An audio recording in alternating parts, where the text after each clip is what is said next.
Insellmilkom, Onorevoli Prim Imħallef, Onorevoli Silvio Meli, Imħallef Silvio Meli, Onorevoli Imħallef Giovanni Grixti, nittama li mawx iktar imħallfin għax biex narakom, Sinjuri Avukati, eżis studenti u ħbieb.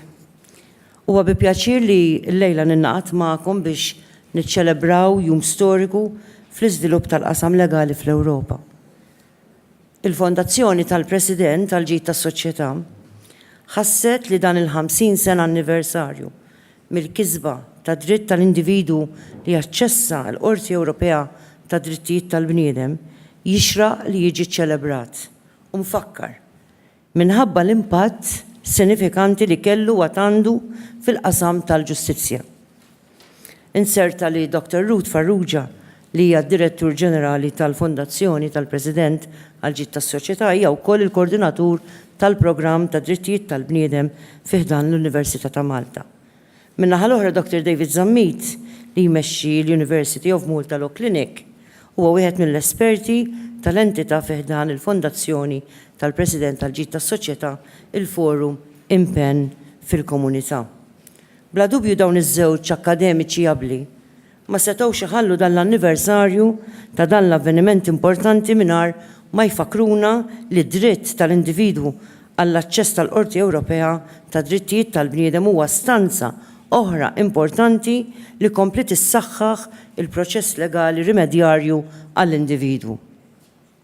Dan id-dritt isaħħaħ il-prinċipju li mhux biżżejjed li l-Istat ifassal u jilleġisla favur id-drittijiet jekk l-individwu ma jkollux aċċess effettiv għal-rimedju legali. Dan id-dritt tal-individwu għall-aċċess tal-Qorti Ewropea tad-Drittijiet tal-Bniedem jassigura wkoll il-prinċipju li ħadd mu il-fuq mill-liġi. Dan huwa dritt li qed jassigura wkoll bl-aktar mod b'saħħtu il-ħarsien tad-drittijiet tal-bniedem. U allura fl-okkażjoni tal-50 sena anniversarju minn kisba ta' dan id-dritt importanti inħoss li hemm bżonn li nagħmlu xi mistoqsijiet fosthom. Kemm qed nassiguraw li dan id-dritt ikun implementat fl-aħjar interess taċ-ċittadini Maltin? Kemm huma informati ċ-ċittadini f'Malta dwar dan id-dritt tagħhom? X'aċċess għandhom iċ-ċittadini Maltin għall-informazzjoni dwar dan id-dritt? Min huwa responsabbli biex jagħti din l-informazzjoni liċ-ċittadini Maltin? Kif qed nassiguraw li min m'għandux ir-riżorsi ikollu aċċess għal dan ir-rimedju legali?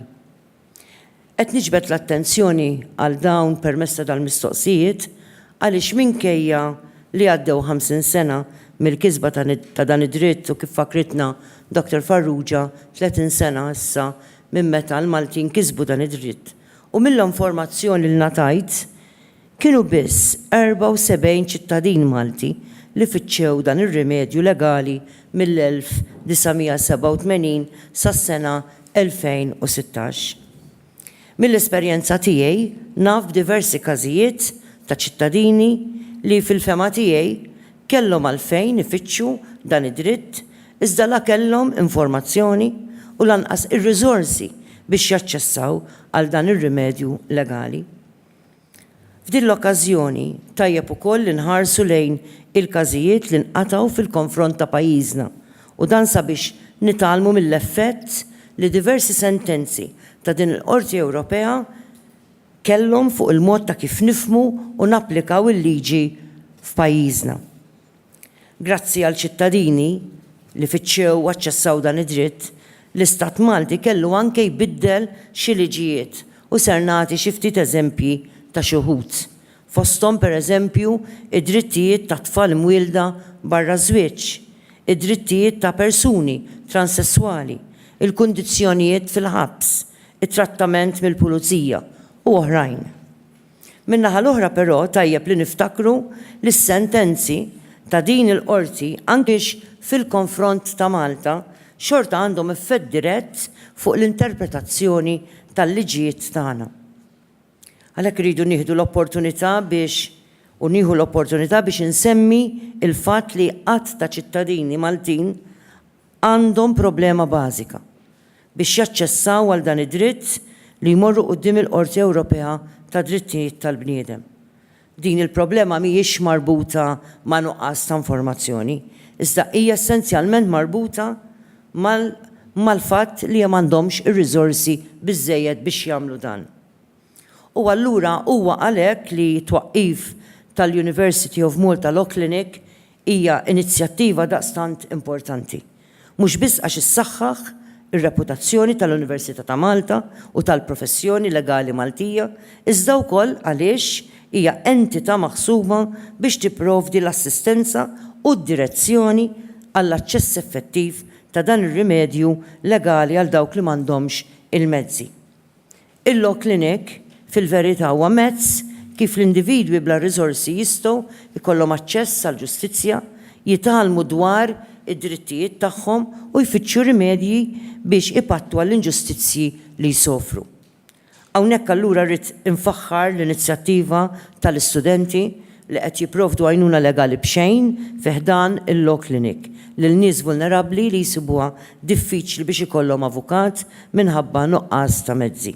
Irrid ninnota b'sodisfazzjon ukoll li bħala mezz ta' tagħlim tal-liġi il-Law Clinic huwa wkoll għodda effettiva biex tħeġġeġ il-professjonisti iħadnu l-valur tal-kuxjenza soċjali bħala valur intrinsiku tal-professjoni legali.